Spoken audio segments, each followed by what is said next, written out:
ইতিমধ্যে আপনারা অনেকেই জেনে গেছেন যে তালহা ভাই গেম ছেড়ে দিছে, আর যে কারণটার জন্য তালহা ভাই গেম ছেড়ে দিছে ওইটার জন্য আমার পক্ষ থেকে তালহা ভাইকে রেসপেক্ট। কারণ হইতেছে বাংলাদেশের টপ 3 ইউটিউবারদের মধ্যে তালহা ভাই একজন। আর এমন সময় টাকার বিনিময়ে পাঁচাটা বাদ দিয়া বাংলাদেশের মডারেটরের উপরে ইমার্জেন্সি অ্যাকশন নেওয়ার দরকার ছিল, যেটা কিনা তালহা ভাই কইরা দেখাইতেছে। গতকাল দেখলাম যে ইন্ডিয়ান সার্ভারের রাইস্টার বলতেছিল ইন্ডিয়া সার্ভারে বর্তমানে যে মডারেটর আছে ডিরেক্ট বলে দিছে প্রমাণ সহ তার বিরুদ্ধে অ্যাকশন নিবে, তাকে আর ইন্ডিয়া সার্ভারে দেখতে চায় না। আর আমিও বলবো যে আমরাও বাংলাদেশের এরকম ফালতু মডারেটর দেখতে চাই না। কারণ এতে যে ভিডিওটা আপনারা শেষ পর্যন্ত দেখেন তাইলে আপনারা বুঝতে পারবেন আমাদের নিয়ে কিভাবে তামাশা করতেছে। কয়দিন আগে বলা হয়েছিল যে টিকটক থেকে ভিভেস দেওয়া হবে, এই জিনিসটা নিয়ে কতজনের ইমোশন নিয়ে যে খেলছে যেটা বলার বাইরে। আমি এমনও কয়েকজনের দেখতে পাইছি যারা যখন শুনছে যে টিকটক থেকে ভিভেস দেওয়া হবে তারা সিরিয়াসলি ভাই এক কথায় ভিক্ষা করা শুরু করে দেয়। একটা ফ্রি ফায়ার প্লেয়ারের ভিভেসটা কতটা ইমোশন হইলে সে দিনের পর দিন কপি লিংক রেপোস্টের জন্য ভিক্ষা করতেছে, গালিও খাইতেছে, তাও তার গায়ে লাগতেছে না। কারণ হইতেছে আমরা যতগুলা গেমার আছি যখন থেকে এই গেমটা নিয়ে ভিডিও বানানো শুরু করি সেদিন থেকে একটা স্বপ্ন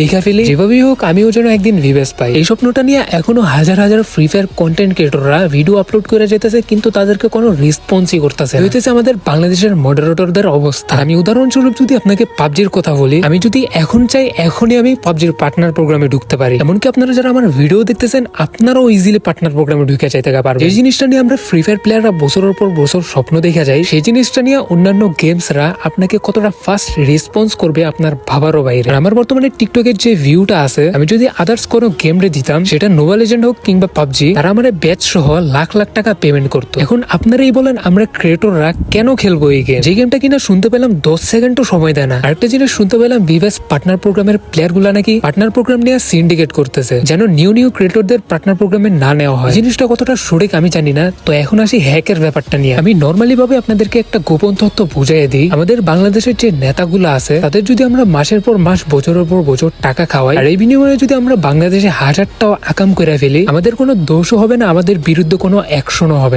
এই জিনিসটা হইতেছে আমাদের বাংলাদেশের সার্ভারে। আপনি মডারেটরদের মাসের পর মাস বছরের পর বছর টাকা খাওয়াবেন, এরপরে আপনি কোডিং সেল করেন, হ্যাক সেল করেন, একটা নিয়ে আপনি গেমে যা মন চায় তাই করেন, সেম আপনার বিরুদ্ধে কোনো অ্যাকশনই নেওয়া হবে না, কারণ আপনি তো টাকা খাওয়াই রাখছেন। আর হ্যাকার নিয়ে যদি আমি পাবজির কথা বলি, আমি যেহেতু একজন পাবজি প্লেয়ার ছিলাম, আমি ভালো করেই পাবজির বিষয়গুলো জানি। হ্যাক নিয়ে মাসের পর মাস বছরের বছর গেম খেলবেন তো দূরের কথা, ইনস্ট্যান্ট ম্যাচের মধ্যে আপনার আইডি ব্যান হয়ে যাবে, আপনি শুধু দাঁড়ায় দাঁড়ায় দেখতে থাকবেন। এতটা ফাস্ট সার্ভিস তাদের। আর সেই জায়গায় কিনা আমাদের বাংলাদেশের একটা আইডি ব্যান করাইতে যায় 1 মাস সময় নেওয়া হয়, শুধু ওই আইডিটাই ব্যান করা হয় আর ওই হ্যাকটা নিয়ে কোনো অ্যাকশনই নেওয়া হয় না। আর সেই যে পরবর্তীতে ওই হ্যাকটা নিয়ে গেম খেলবে ওইটা নিয়েও কোনো চিন্তা করে না। যারা জিনিসগুলো বুঝে, এখন আপনারা বলেন যে তারা এই গেমটা কেন খেলবে। আর এই ভিডিওটা সবাই বেশি বেশি শেয়ার মেরে দেন যাতে এই বিষয়টা সবাই জানতে পারে। আর এখন থেকে আপনারা সবার কমেন্টে যায় কমেন্ট করবেন এমন মডারেটর আমরা চাই না যে কিনা আমাদের বেটার কিছু দিতে পারতেছে না, বেটার কিছু করতেও পারতেছে না। আর পার্সোনালি আমার কাছে রাইস্টার, জ্ঞান গেমিং আর চুবাই তালহাবের ডিসিশন গুলা আমার কাছে অনেক ভালো লাগছে, কারণ এমন কন্টেন্ট ক্রিয়েটর গুলারই অ্যাকশন নেওয়ার দরকার ছিল। তো সবাই ভিডিওটা বেশি বেশি শেয়ার মেরা রেপোস্ট করে দেন যাতে অন্যান্য ফ্রি ফায়ার প্লেয়াররা বিষয়গুলো জানতে পারে।